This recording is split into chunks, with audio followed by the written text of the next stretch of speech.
les grands économistes disent que ce qui va permettre à le continent africain de se développer demain, c'est ça l'entrepreneuriat. Parce que tout le monde ne pourra pas travailler dans une entreprise. Donc les Africains doivent entreprendre pour pouvoir demain créer de l'emploi. Quel conseil vous avez donné aux jeunes qui vont se lancer dans l'entrepreneuriat, qui veulent se lancer dans l'entrepreneuriat? C'est de ne pas regarder ce qui se fait aujourd'hui, mais de regarder ce qui devra se faire demain. Je dis bien ce qui devra se faire demain.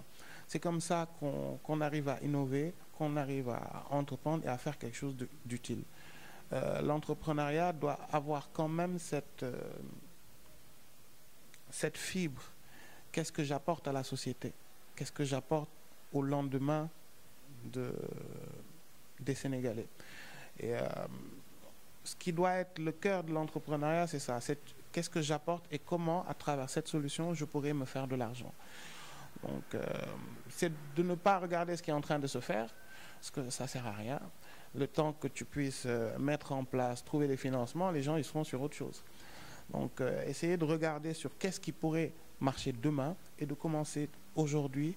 C'est ça qu'on appelle de l'innovation. On a quand même cette étiquette qu'on nous colle, nous, Sénégalais.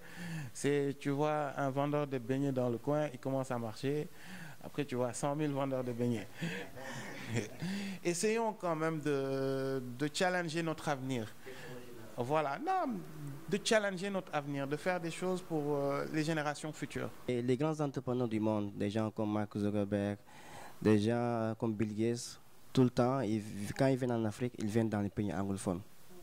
Hein? Donc, et moi, je me dis, mais pourquoi ils ne viennent pas dans les pays francophones? Est-ce que dans les pays francophones, là, il y a moins d'entrepreneurs ou il y a moins d'innovation, comme vous le disiez? Qu'est-ce qui explique cela? Pourquoi ces gens-là investissent beaucoup plus dans les pays anglophones que dans les pays francophones? Bah, certains disent que c'est parce que la culture anglophone est beaucoup plus pragmatique que la culture française. Donc après ça, ça va de très très loin. Hein. On ne peut malheureusement pas refaire l'histoire. Mais c'est vrai que les Anglais sont beaucoup plus pragmatiques, beaucoup plus dans le... Voilà. Donc même si tu vois, si on parle des PME, des entrepreneurs, des startups, aujourd'hui, pourquoi investir parce que l'infrastructure est là. Aujourd'hui, nous avons maintenant la DER, mais ça vient d'arriver. Alors que dans certains pays, c'est vraiment des pôles, c'est des Silicon Valley qui sont créés.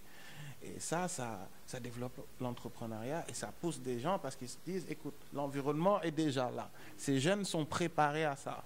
C'est des choses que notre État devrait faire. Oui, on va dire oui. Moi, je dis, c'est aujourd'hui les incubateurs que vous avez aujourd'hui au Sénégal, je ne crois pas que ce soit l'État. De nom, ceux que je connaisse, Jocolabs, et je ne crois pas que ce soit l'État. Donc, c'est quand même le privé. Et après, c'est vrai que c'est l'État qui doit pousser le privé, justement, à... Mais c'est ça, globalement, les incubateurs, il faut donner la chance au maximum de jeunes pour pouvoir avoir au moins... Parce que si on parle en pourcentage, si tu as une probabilité de 10%, c'est-à-dire qu'il faut que j'en pousse 1000 pour que j'en puisse en avoir 100 de très très bons. Donc il faut développer l'entrepreneuriat, il faut pousser la connaissance. Un jeune qui entreprend et un jeune qui a une connaissance. Il faut développer la connaissance. Aujourd'hui, on connaît les problématiques qu'a eu l'éducation, en tout cas l'enseignement au niveau du Sénégal. Donc on a ce gap et ces freins qui font qu'on a un effort supplémentaire quand même à faire chez nos jeunes pour pouvoir rattraper ça. Comment appréciez-vous le journal Africa Logistics Magazine? Je pense que c'est un pas de plus aujourd'hui. Avoir déjà un magazine, ça veut dire avoir déjà la possibilité de regrouper les acteurs, de regrouper des connaissances, de parler sur certaines problématiques. Et c'est un début qui peut permettre et qui peut aider en tout cas le secteur à mieux se mettre en valeur et à beaucoup plus avoir de la valeur ajoutée pour les étudiants, pour le fait qu'ils sachent que finalement, transport et logistique qu'on a pris en 3e année, c'est pas juste les incoterms, c'est pas juste du transport. on le vit et on le perçoit à travers notre propre économie. Et voilà, donc pour ça, je crois que c'est une initiative à saluer et à encourager. Et voilà, j'espère très bientôt, en tout cas pour 2019, voir certaines innovations qui seront pour le secteur, en tout cas, d'une forte utilité. Bon, nous sommes à la fin de notre interview. Quel mot pouvez-vous donner aux logisticiens qui vous écoutent? Bah, déjà de les encourager, hein, parce que bon, la logistique, les gens ne le savent pas, mais on n'a pas d'heure. Donc, c'est les encourager, les pousser à beaucoup plus être dans la mutualisation. Il faut qu'on travaille entre nous. C'est très très simple.